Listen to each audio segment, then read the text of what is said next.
Hi everyone! Today we are diving into an incredibly relevant and fascinating topic: the impact of nostalgia during the COVID 19 pandemic, especially in the realms of sport and leisure. Buckle up as we explore how our longing for the past has shaped our behaviors and perceptions in what was a very challenging time. First off, let's set the stage. The pandemic dramatically shifted our global lifestyles. The isolation, the anxiety, the disruptions that we all faced pushed many of us to cling to memories of better times. This intense longing for the past, known as nostalgia, has become a psychological and behavioral response to the uncertain and often negative present. Now, think about how the pandemic rocked our sport and leisure activities. Facilities closed, games got canceled, and suddenly many of our favorite pastimes were off limits. In response, nostalgia stepped in as a major coping mechanism. But here's the twist: while we have been leaning on nostalgia, the exact role it plays in our cognitive and emotional processes, especially in the context of sport and leisure, are still a bit murky. This gap has spurred a call for more research and a clearer classification of sport nostalgia and its functions. Here's where it gets really interesting. The sport industry is on a rapid growth trajectory, and nostalgia is getting its moment in the spotlight, actually. Researchers like Cho et al. Have developed a groundbreaking conceptual model to classify sport nostalgia into four dimensions. Ready for them? Here they are: experience, so nostalgia tied to the actual experience of sport, the games, the environments, the moments. Then there is socialization, nostalgia linked to the past relationships formed at sporting events. Third is personal identity, nostalgia connect to our own roles and identities in sports. And finally, group identity, nostalgia related to our connections with groups, cultures, and norms within sport. During the pandemic, the sport industry faced a massive hit.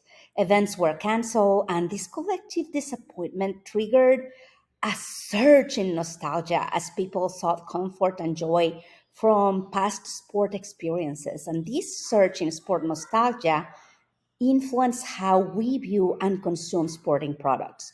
For instance, there was a large increase in the intention to purchase indoor fitness equipment, a direct response to or heightened sport nostalgia. But nostalgia isn't just about reminiscing. It's a powerful tool that can enhance brand equity, boost purchase intentions, and drive consumption in the sport and the leisure sectors. By tapping into our nostalgic feelings, brands can better connect with us and influence our buying behaviors. Leisure and sport nostalgia doesn't just stop at consumption. It has a profound impact on our future behaviors and our satisfaction.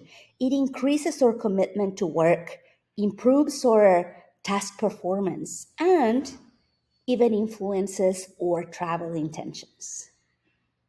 During the pandemic, we saw a shift towards online leisure, and nostalgia played a big role in shaping these habits and future travel plans. Here is an intriguing paradox.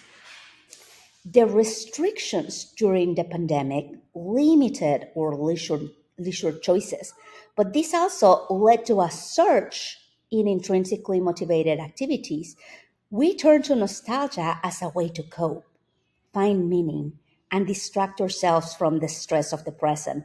It's a testament to how deeply nostalgia can influence our coping strategies. However, it's not all sunshine and rainbows.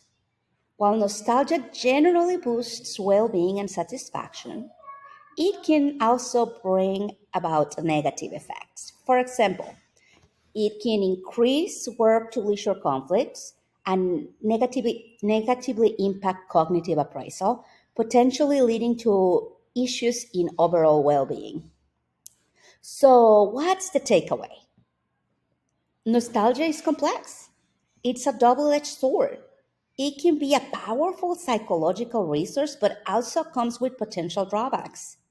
As we move forward, we need more research to fully understand its impact, both the positives and the negatives, particularly in the context of sport and leisure, and how it shapes our consumer behaviors. In conclusion, nostalgia is playing a multifaceted role during these times. It's acting as a marketing tool, a positive behavior inducer, a buffer about a buffer against stress, and an enhancer of positive psychology. But to really harness its power and address its challenges, we need to dive deeper into understanding its psychological and behavioral impacts. Thank you for joining me on this exploration of nostalgia in the COVID 19 era. Stay curious, stay nostalgic, and keep exploring the past shapes of our present and future.